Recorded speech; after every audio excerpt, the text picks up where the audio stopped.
دوستو آلریڈی آپ کو پتہ ہے کہ پاکستان اور نیوزی لینڈ کے درمیان 5 T20 میچوں پر مشتمل سیریز کے پہلے 2 میچ ہو چکے ہیں، جس میں پاکستان کو ایک بری طرح سے عبرتناک شکست ہوئی ہے اور یہ شکست تاریخ میں لکھی جائے گی۔ اور یہ شکست کیوں ہوئی؟ اس کی اصل وجہ صرف پاکستان ٹیم کی تبدیلیاں ہیں۔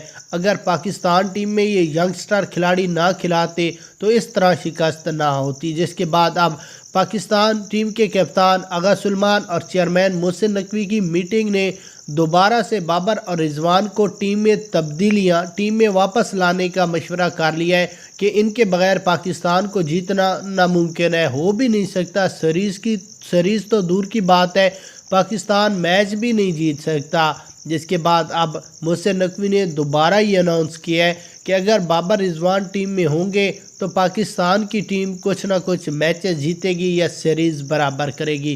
اگر بابر رضوان نہ ہوئے تو جس طرح پاکستان کو پہلے 2 میچوں میں شکست ہوئی ہے، پچھلے 3 میچوں میں بھی اسی طرح ایک عبرتناک شکست ہوگی اور پاکستان یہ شکست کبھی نہیں برداشت کر سکتا۔